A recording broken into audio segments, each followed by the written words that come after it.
আশা করি সবাই ভালো আছো।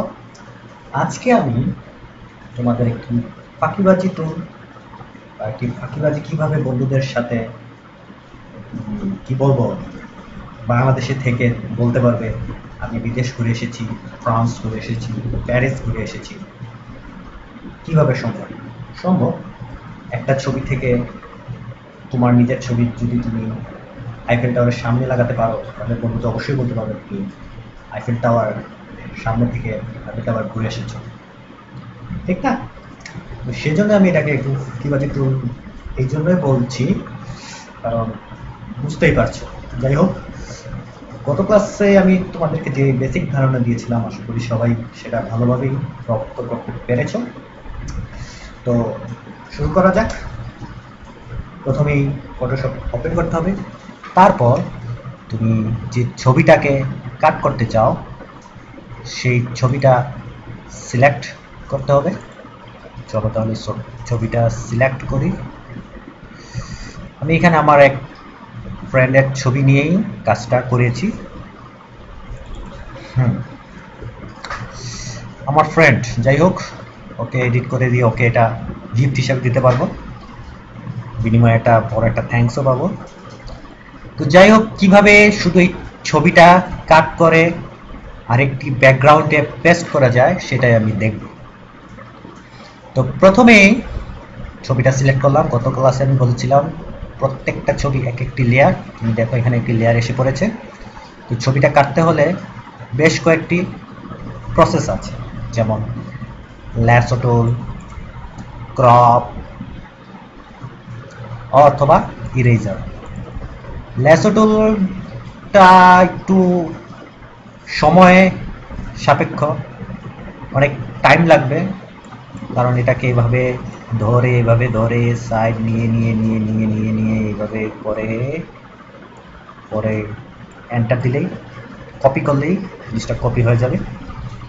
কিন্তু আমি আসলে এই প্রসেসে যাচ্ছি না, কারণ এই প্রসেসটা আমার নিজেরও ভালো লাগে না। তো আমি যে প্রসেসটা যাচ্ছি সেটা হচ্ছে ইরেজার দিয়ে। তো ইরেজার নিলাম, এটা ইরেজারটা একটু বড় করি, বড় হয়েছে, পরে এভাবে মুছলে ব্যাকগ্রাউন্ড মুছে যাচ্ছে, কিন্তু সাদা কিন্তু থেকেই যাচ্ছে। আমি গত ক্লাসে বলেছিলাম সাদা যখনই থাকবে তখন বুঝতে হবে তালা চিহ্ন আছে। এই দেখো এখানে তালা চিহ্ন আছে। আমি যদি এখন তালা চিহ্ন ডাবল ক্লিক করি, ওকে করি, তালা চিহ্নটি উঠে গেছে। এখন ইরেজার দিলেই জেব্রা চলে আসবে। এখন বুঝতে পারছি, মুছি ও নো, মাথাটা চলেই গেল।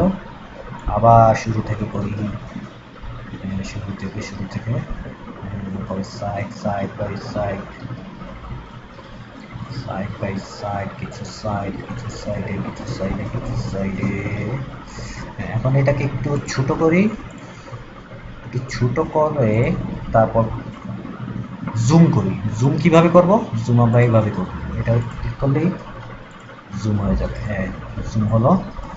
এখন সাইডের গুলো আমাদের মুছতে হবে। দেখি মুছি। সাইডে ধীরে ধৈর্য নিয়ে আমাদের মুছতে হবে।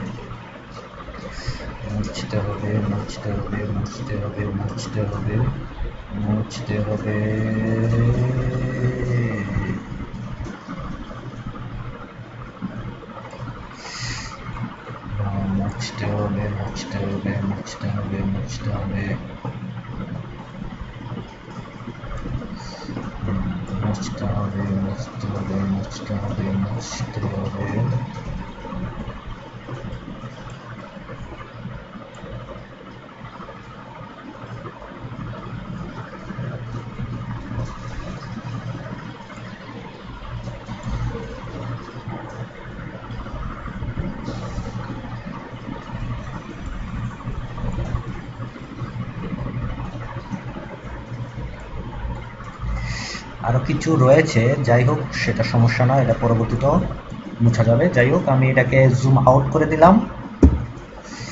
এখন পুরোটা কন্ট্রোল এ ধরে কপি করে নিলাম। এখন যে ব্যাকগ্রাউন্ডে আমরা এটা পেস্ট করব সেই ছবিটা ওপেন করি, ধরে আমরা এখানে পেস্ট করব, কন্ট্রোল বি দিলেই পেস্ট হয়ে গেল। দেখতেই পাচ্ছ ছবিটা চলে এসেছে। এখন তুমি যেখানে খুশি ছবিটা প্লেস করতে পারো। আমার মতে এই জায়গাটা প্লেস করাটাই ভালো। এখন আবার জুম করি, দেখতে পাচ্ছি কিছুটা রয়ে গেছে। তো গত ক্লাসে আমি বলছিলাম চোখ উঠিয়ে দিলে ওই ছবিটা চলে যাবে। আমি চোখটা উঠিয়ে দিলেই আমার পিছনে ছবিটা চলে যাচ্ছে। তো আমি আবার ইরেজার নিয়ে সাইজটা একটু ছোট করে বাড়তি অংশটুকু মোছার চেষ্টা করছি।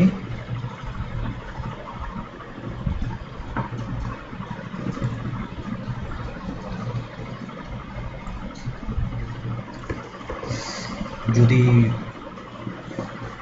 বেশি অংশ কেটে ফেলো তাহলে আনডু করতে পারবা, অথবা হিস্টোরি থেকে এই টুলসটা ডিলিট করে দিলেই আগের অবস্থায় ফিরে আসবে। এই জায়গায় একটু ছিল, অথবা চোখ দিলেই আমি বুঝতে পারবো কোথায় কি আছে। এই জায়গায় একটু সমস্যা।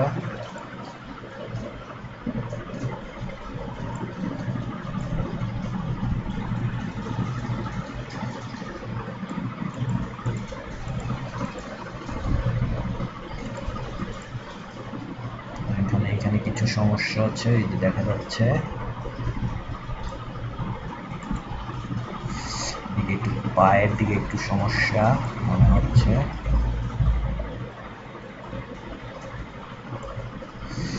এটা মনে হয় একটু সরাতে হবে। মানে এই জায়গাটা আর একটু সমস্যা মনে হচ্ছে, এটা একটু সরিয়ে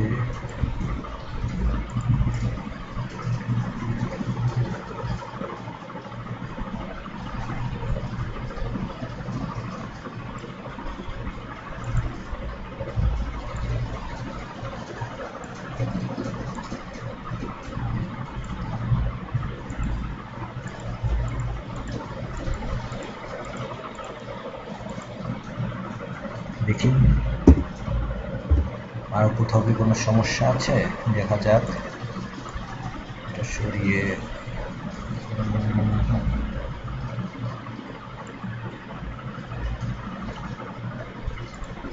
আবার দিয়ে এই অংশটুকু মুছতে পারি না। আপাতত কোনো সমস্যা লাগছে না।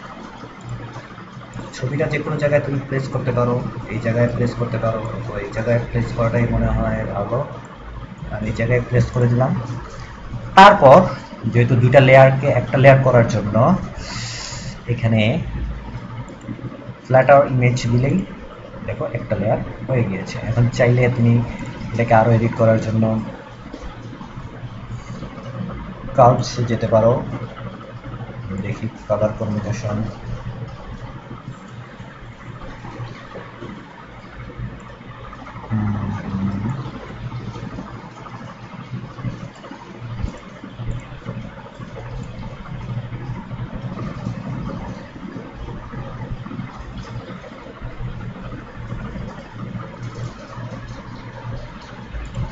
দিয়ে দিলাম। এখানে আরো তুমি আরো যদি কিছু করতে চাও এখানে কিছু বর্ণ করতে পারো। কিছু বর্ণ হয়ে গেল, স্পঞ্জ টুল আছে। যাই হোক, এ হয়ে গেল তোমার এডিট। এখন তুমি চাইলে যে কোনো ছবি যে কোনো ব্যাকগ্রাউন্ডেই পেস্ট করতে পারো, সাথে বন্ধুদেরকে অবাক করে দিতে পারো। বন্ধুরা তোমাকে বাবা দিবে। যদি তোমাদের ভিডিওটা ভালো লেগে থাকে একটা লাইক দিবে, খারাপ লেগে থাকলে একটা ডিসলাইক। আর যদি কোনো প্রশ্ন থেকে থাকে অবশ্যই আমাকে প্রশ্ন করতে পারো।